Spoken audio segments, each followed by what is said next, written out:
Hi, this is Paul Lucas for Jumpstart Nature Photography, and welcome back to the fourth and last part of the art of photography. We're talking about composition. We're going to talk about some compositional elements today. And as always, in my short introduction, you can see more of my work at paullucasphotography.com. I'd be happy to come and speak at your local library or other organization, no charge. I'm available for hire for classes or workshops, and if you'd like a copy of any of these presentations or have any questions about photography or any of the presentations, please drop me an email at paul@jumpstartnaturephotography.com. Also, I'd like to encourage you to participate in a free, positive and constructive critique of your work on YouTube. You can read the details here. If you have any questions or would like to participate, please drop me an email, paul@jumpstartnaturephotography.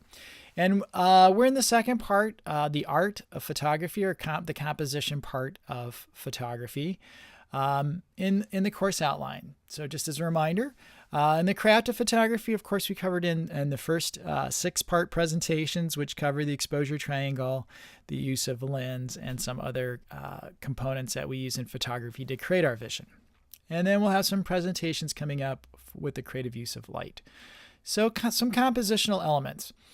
So the one thing I may not have mentioned in the other composition-related presentations is that this is not, these 4 presentations are not the end-all be-all definitive word right on composition. There's a lot more ideas out there and a lot more techniques, and there's a lot of great books.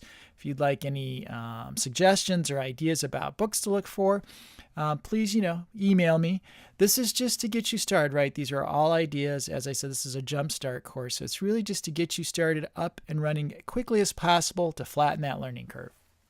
So let's talk about some compositional elements, and we will not look at every compositional element in depth. We'll just look at a few examples here and there.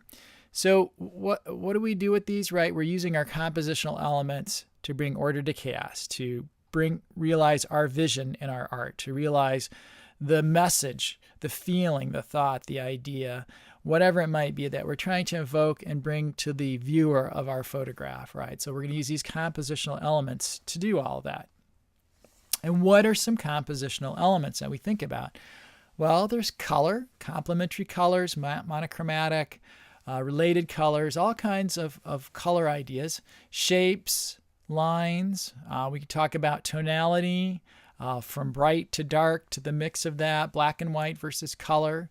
The size, how we use the frame, where we place elements, whether we fill the frame, we cut off elements in the frame, if we use a frame within the frame. The use of negative and positive space, we talked about that a little bit in part 3 of the art of photography and composition.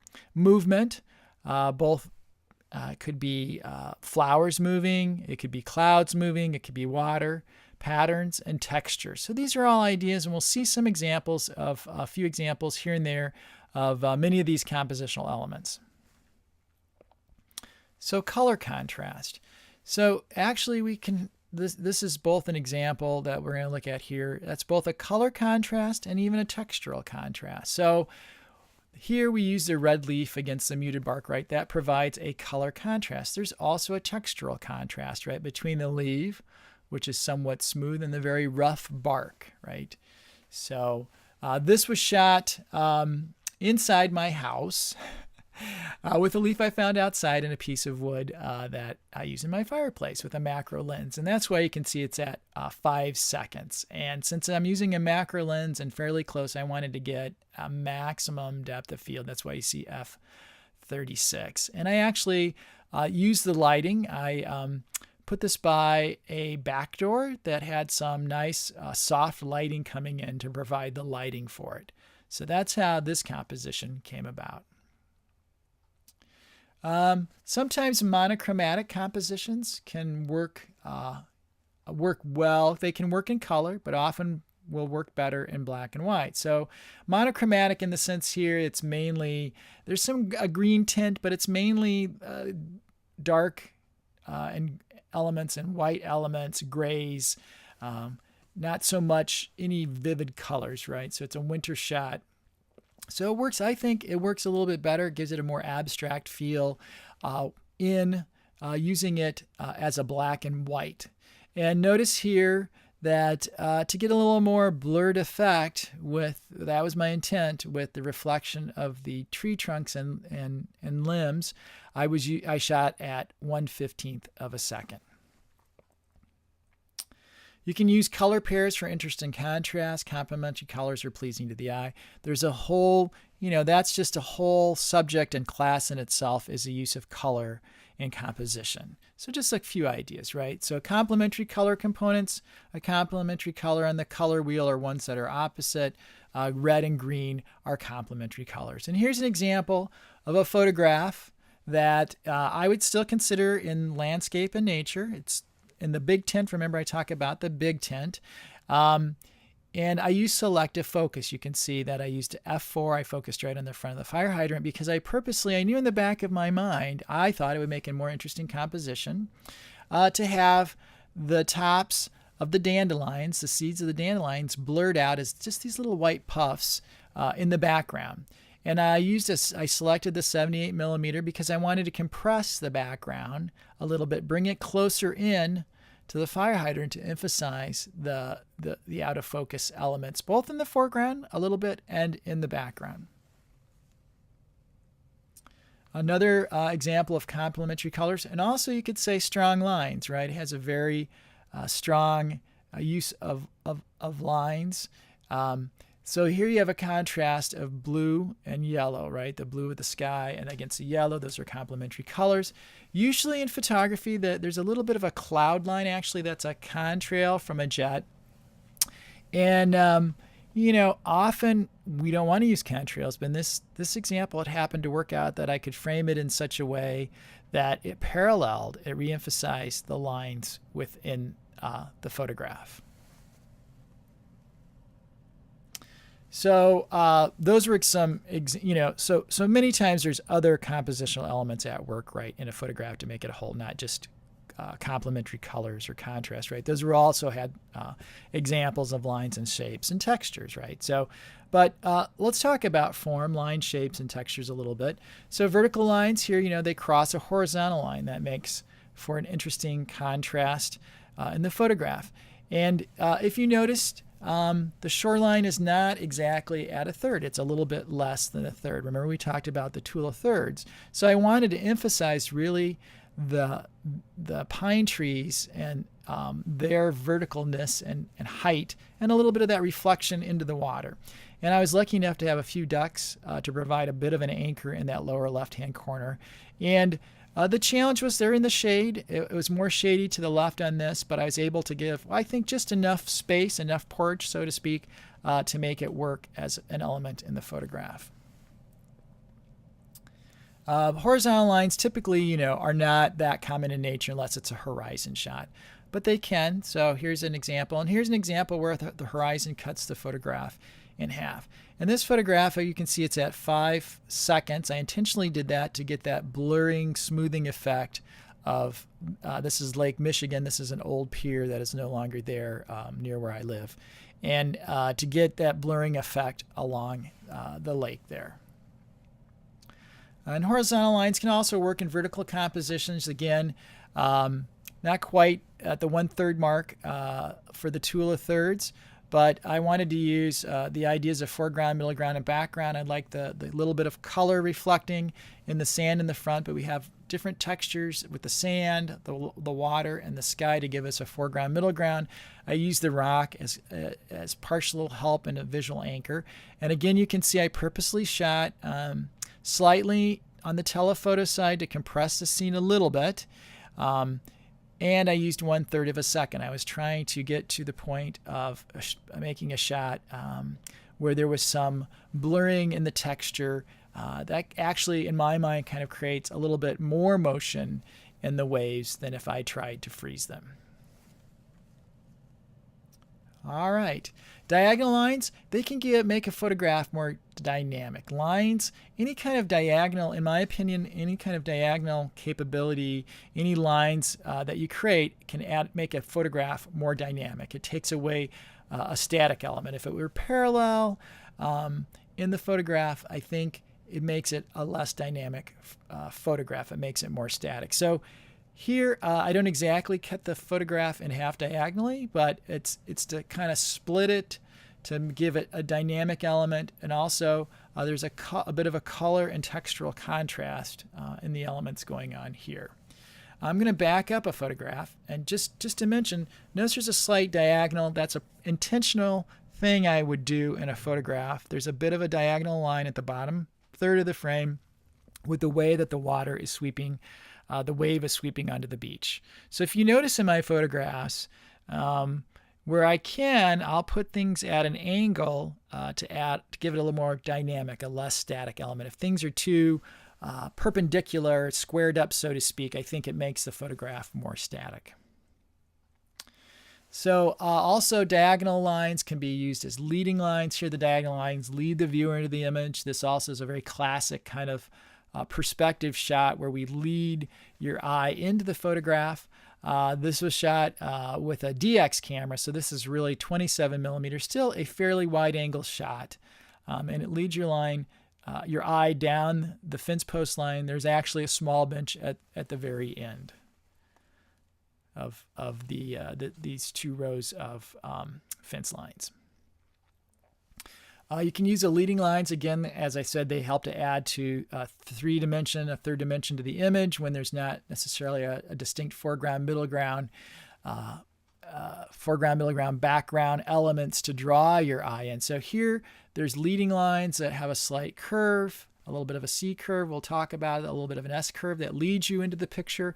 Also, there's a nice repeating pattern with the fence posts and the reflection. So it gives your eye somewhere to go, somewhere to follow, to give it a three-dimensional feel, to bring you and draw the viewer into the photograph. Curves are good. Any kind of work, curves will help enhance and make your photograph, give it a more dynamic, a more alive element. So here's a large C curve along a beachfront.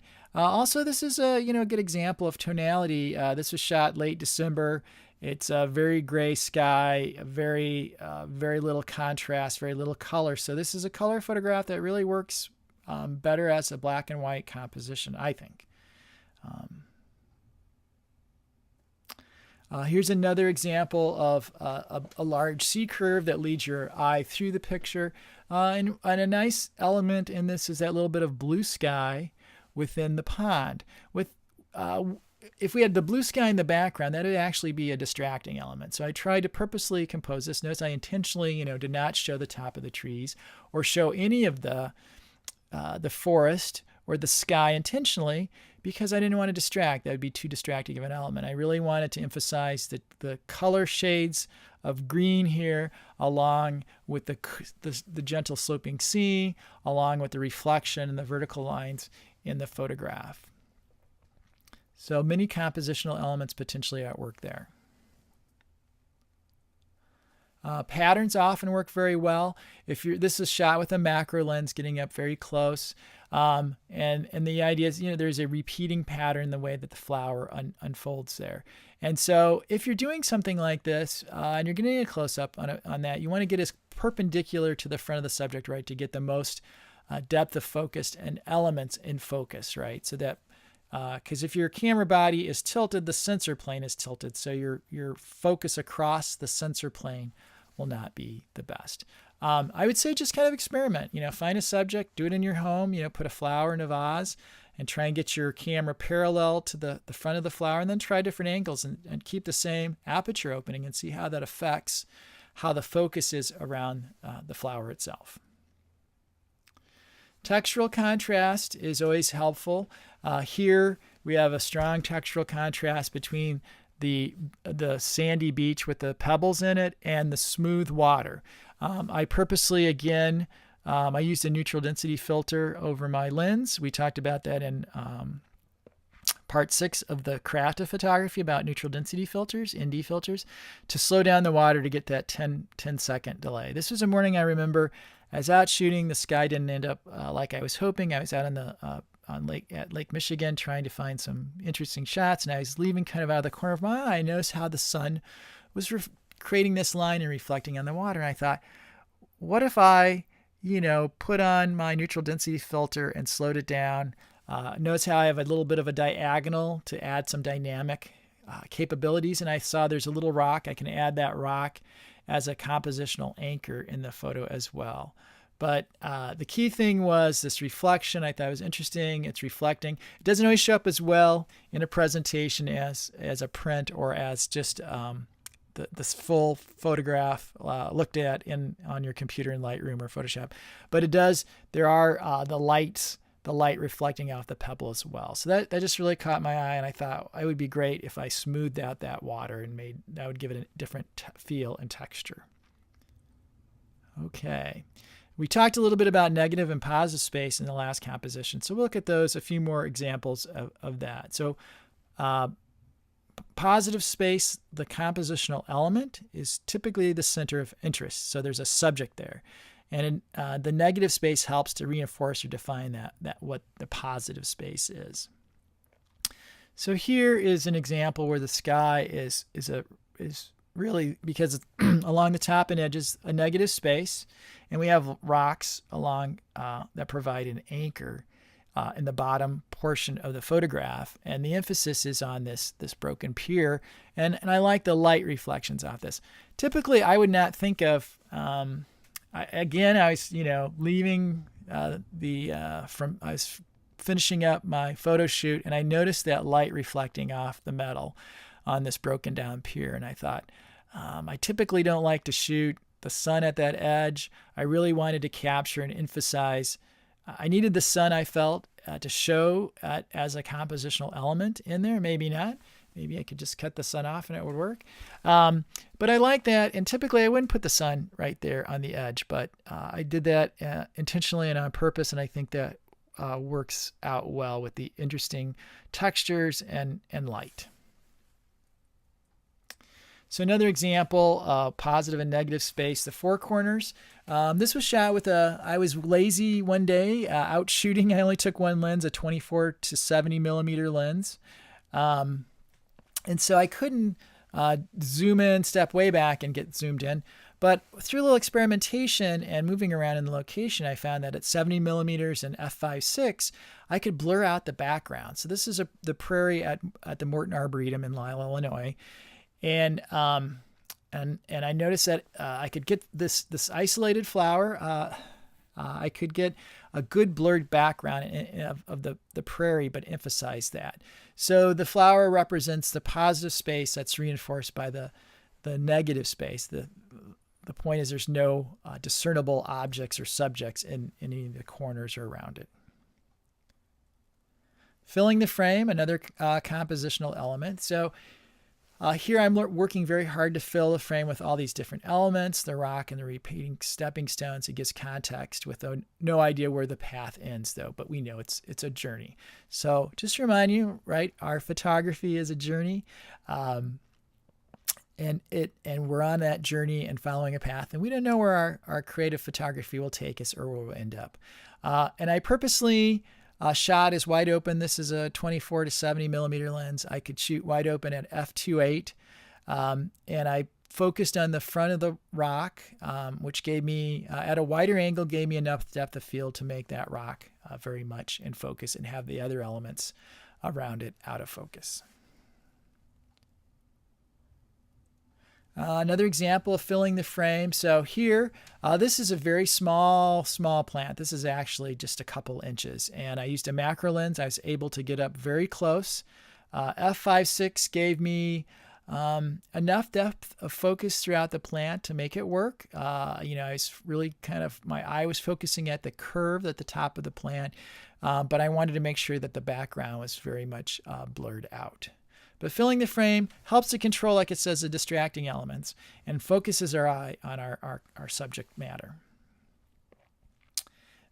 We talked about the textural contrast. In this photograph, this fills the frame right. It's just like the sea of leaves, so to speak, filling it, cut through with this diagonally with this log that had fallen on it, right? So we filled the frame with all these elements. Purposely, I looked at how to fill that frame with all those leaves. I had to move around quite a bit because in the woods, it's often difficult to find a shot where there's not a lot of other distracting elements. Overfilling the frame sometimes is also important. Here, it's okay to cut off the wings. We intentionally can tell we've intentionally done that so we can emphasize the face of the insect. We want you to really engage directly with the face of this dragonfly. So getting up close and cutting off the wings, overfilling the frame is also, and it can work compositionally and can create a great photograph. Also, another example, a daylily close up, filling the frame. You can see I have a very high aperture number, so it's a very low opening. I'm very close, so getting a huge depth of field is very difficult in a single shot. So there are things I like that. I don't personally mind that elements of it fall out of focus. I like the color, the texture, the contrast. Ideas around other ways to work this composition. I wanted to get close so that there's no background that you can see here. I just emphasize the middle of the center of that daylily. But some other compositional things you could potentially do is if you want to complete greater depth of focus, you can use focus stacking software. So you would actually focus on different layers, so to speak, of the plant and combine those together. Also, to make it a bit less contrasty, because this was shot in the morning light, so it's pretty bright and a little bit on the contrasty side, you could also use a shade or to kind of hold back some of that light, to diffuse that light. And it would have been very easy to do. So just a couple other compositional ideas that you might use with this. Sometimes you find examples of a frame within a frame. So here, there's really two photographs, right? There's the photograph with the railing and the plants growing around it, as well as the fall tree in the background. So that frames that as well. This was shot, so just kind of as a lead into our next set of presentations, creative use of light. The subject is in front of us and the light is falling behind it. So this is a backlit scene. So the light is coming from behind the subject. We call that backlighting. So we'll talk about lighting. Just remember, if the light is falling on the subject that you're looking at, that's front lighting. If the light is behind it, is backlighting. So we can often use backlighting as a compositional element as well. Movement. So we can get, on a windy day, we can look for abstractions and think about how they might work. Some folks might not like this as an abstraction. These are black-eyed Susans waving around in some breeze. Some folks might not like that. Some might. It depends on kind of your view of what you're trying to create in your fine art photography. But here the key thing is aperture. We could use a mid-range for our aperture opening. The main thing is to find a place where our shutter speed is slow enough to capture some of that movement. And then again, water movement. I like kind of this silkiness of water, the smoothing of it, as you can see a lot of my photographs. So this uses a neutral density filter, 2.5 seconds, and that gave me that silkiness in water. So that's another way to emphasize the movement.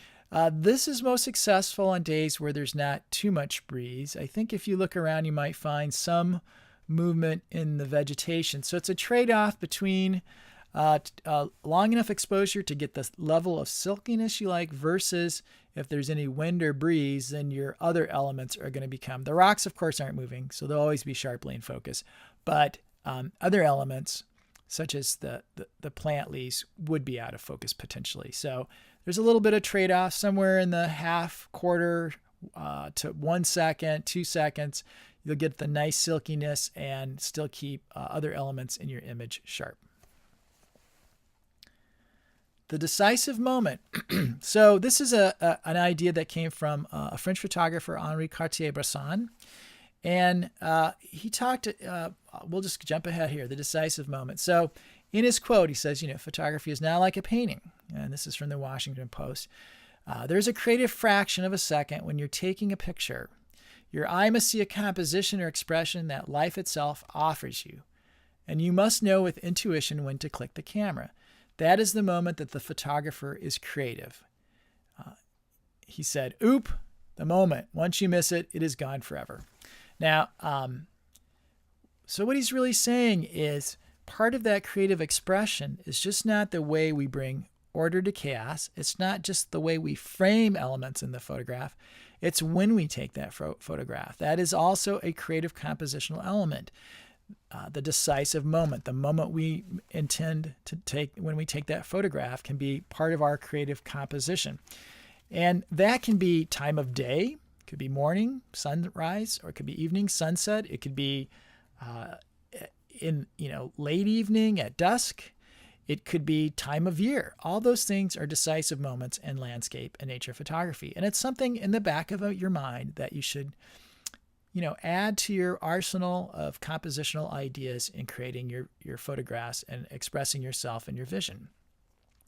So I can't, licensing doesn't allow me to put a Cartier-Bresson photo here to show you an example, but one of his classic ones is if you go to Magnum Photos, you can see many examples of Cartier-Bresson's work and see many examples of his use of decisive moment. One particular famous picture is linked here, but just go to Magnum Photos. That was an organization that he founded for photographers to sell their photographs. So decisive moment. Here's an example of what I would call the decisive moment. I was doing a sunrise shot. I knew I wanted to get that flare of the sun off the edge of a cloud and the light line that it creates. So I had to wait and find just the right moment in time. Too early, the sun would be below the clouds or above the clouds, and I would not get that same sun ray element. To get that sun ray element, typically you have to be, to get that star kind of element with the sun, you want to be at a higher aperture, f16 or f22, higher aperture number, smaller opening, and it's helpful to get the sun on the edge of something. That's how the optics of that works out. Another example of the decisive moment here, I'm using a neutral density filter, very slow speed. I wanted to create this silkiness, right, of the pond, the fountain, and capture this. But I wanted to get a certain feeling with the light and color of the clouds as well. And also, if you notice, the fountain is lit. So that light only comes on at a certain time. I knew that, and I knew that would be a key element in my composition to get that light. Now I pushed that the fountain over to the edge because the wind was blowing left to right in this photograph, and most of the water is falling to the right. You can kind of see that there isn't, and so I could use those arcs to do that. Also, there's some other distracting compositional elements a little bit farther to the left. So I had this is about as far away or as close to the edge, I should say, that I could get that without drawing those other distracting elements in there. Also, notice the horizon is the photograph's kind of cut almost in half, not quite, but pretty close, because I wanted to capture the arc of the spray both in the sky and in the reflection of the water. So those were all elements I had kind of in the back of my mind as I was trying to pre-visualize how this might look. And I had to wait for that decisive moment when to take the photograph to capture all the elements in the way that I wanted them to. So that's a little bit about the decisive moment. So again, this is the end of this photograph, of this presentation. These are just some ideas to get you started in creating your photographs, some in the art of photography, right? Some compositional ideas. These are not the end-all, be-all of every compositional element and idea. And hopefully you'll come up with some very great ideas on your own. So I look forward to the next set of presentations. We'll be covering the creative use of light. And I look forward to seeing you soon. Thanks.